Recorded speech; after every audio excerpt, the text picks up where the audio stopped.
Hola, buenas tardes. Soy Isabel Sainz de la Universidad de La Rioja y voy a hablar de la mejora de habilidades comunicativas en el grado de educación infantil a través del trabajo académico. Bueno, primero justificaremos el tema, plantearemos los objetivos, explicaremos el desarrollo para concluir, ¿no? Entonces, la justificación. Partimos de una de un hecho básico, ¿no? Y es que las competencias comunicativas al final son más que fundamentales para el desempeño de la actividad docente. En este caso, por el título hemos visto que este trabajo se proyecta para el grado de educación en educación infantil, en fin, futuros docentes, de manera que creemos que ya que la universidad juega un papel fundamental a la hora de habilitar como futuros trabajadores, futuros docentes, a este tipo de alumnado, en general a todos, pero bueno, este tipo de alumnado creemos que es de especial interés que puedan desarrollar esas competencias comunicativas. ¿Por qué? Porque hemos observado que hace falta mejorar todavía la competencia comunicativa, ¿no?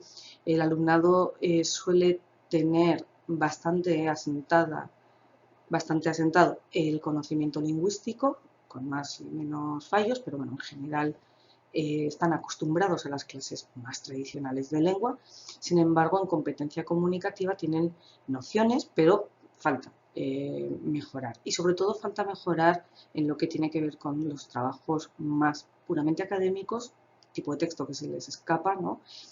Pues por formación previa o por circunstancias, y la formalidad, ¿no? El contexto más formal. La capacidad para comunicarse a veces pues, enseguida detectamos los docentes que necesitan mejorarla.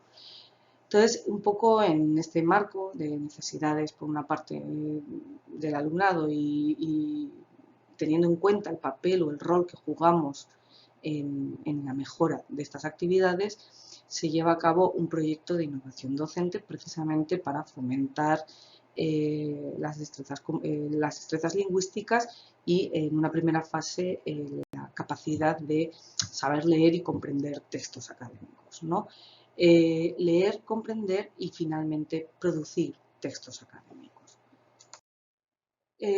Por lo tanto, los objetivos en este caso son tres: mejorar las destrezas comunicativas del alumnado, en este caso del grado de educación infantil. Obviamente se podría llevar a cabo también en otros grados. De hecho, es un proyecto, el proyecto de innovación docente se está aplicando sobre todo en el grado de educación primaria, pero como diré un poco más adelante, en educación infantil lo que hicimos fue una prueba piloto, ¿no? El siguiente objetivo sería aprender a redactar un trabajo académico siguiendo unas pautas. Veremos cómo se establece, porque esto depende bastante del proyecto, y adquirir autonomía investigadora para consultar fuentes bibliográficas. Obviamente partimos de grupos que están en primer curso y no se espera que tengan una autonomía investigadora como pues, cuando acaban su formación universitaria. Pero bueno, sí ir adquiriendo ciertas destrezas para este tipo de ámbito, ¿no? Para la investigación, de cara a que van a tener que defender un TFG, van a tener que hacer muchísimos trabajos a lo largo de esta formación y tienen que saber cómo consultar las fuentes y cómo citarlas, ¿no? Entonces, el desarrollo de esta prueba piloto se aplicó en una de las asignaturas básicas del grado en educación infantil, enseñanza en la Universidad de La Rioja, enseñanza y aprendizaje de la lengua castellana, ¿no? Estamos en primer curso, además primer semestre, pues acaban de llegar, acaban de aterrizar y más o menos hay que pues, bueno, pautar muchísimo más las tareas o las actividades que deben hacer. En la prueba piloto había, por un lado, actividades que eran evaluables pero que no calificábamos, explicaré ahora el motivo, y por otro ya ese producto final, que era un trabajo académico formal, que sí era evaluable para todo el grupo, ¿no? De alumnos, evidentemente después de todo el proceso. ¿Por qué digo esto? Porque hay tareas evaluables no calificables, porque dividimos los grupos de esta asignatura en un grupo experimental y un grupo de control. La asignatura, bueno, por cómo está configurada en esta universidad, se imparte al mismo tiempo a dos grupos, ¿no? O sea, se divide en grupo A, grupo B, y cada uno de ellos tiene sus clases teóricas, sus clases prácticas. Entonces, al final nos encontrábamos con 4 grupos de prácticas, 2 del A, 2 del B. Vale. Para no confundirnos, lo que hicimos fue simplemente el grupo A por completo fue el grupo experimental y el grupo B el grupo de control, ¿no? En realidad se les pedía exactamente lo mismo, pero lo que cambiábamos era la metodología. Con el grupo experimental lo que buscábamos comprobar realmente era qué papel tenemos los docentes, cómo jugamos, ¿no?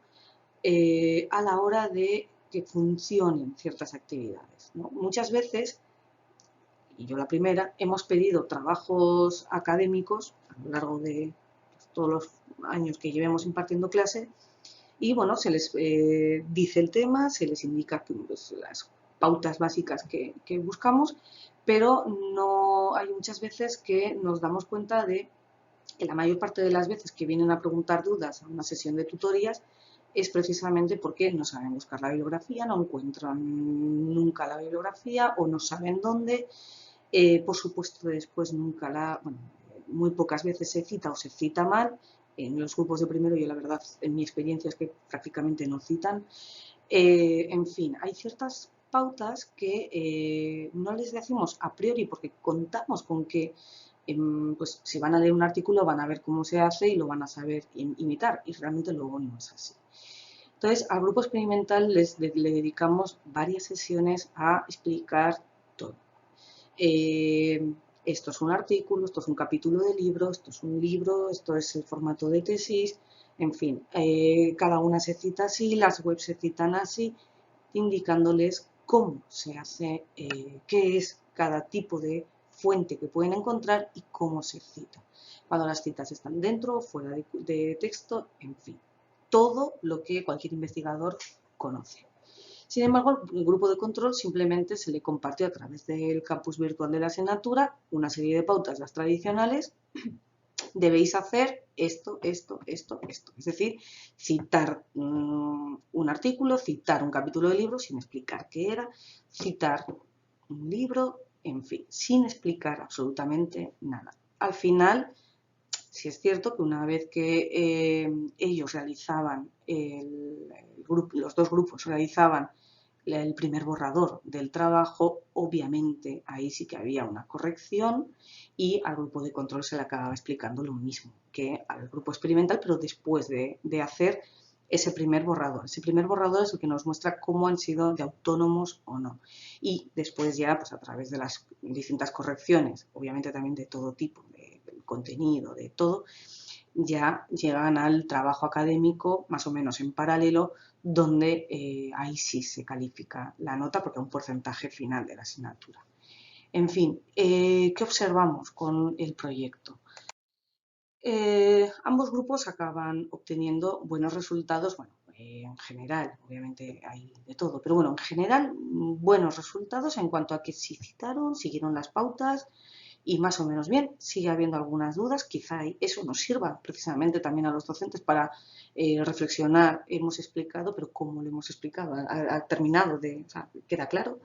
En fin, son resultados que son muy buenos a la hora de planificar más trabajos de este estilo, ¿no? Pero bueno, el grupo experimental sí es verdad que mostró una mayor autonomía a la hora de redactar y a la hora de consultar y citar las fuentes porque se dedicaron unas sesiones a explicar esto detalladamente, con calma y bien. Entonces, el momento en el que les llegó las pautas de cita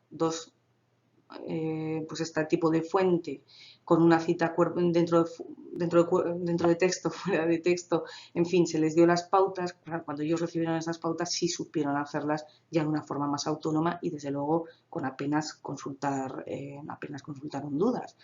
El grupo de control, obviamente, una vez que recibieron las pautas sin previa explicación, pues preguntaban y tenían las mismas dudas que hemos visto toda la vida. manera, ¿no? No sabemos citar, me estás pidiendo que cite, pero no sé qué es eso, en fin, este tipo de cuestiones. Desde luego mostraron una mayor inseguridad.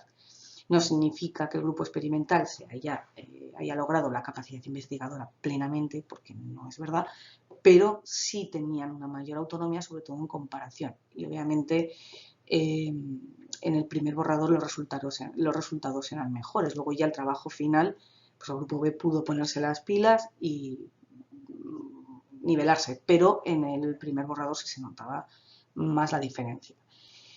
Por lo tanto, sí creemos que esa función del docente sí es determinante, que a veces no tenemos que dar tanto por hecho que sepan o consultar o esta autonomía, no la tenemos que dar por hecho, porque ahí jugamos un rol y creo que hay que dedicar sesiones o incluso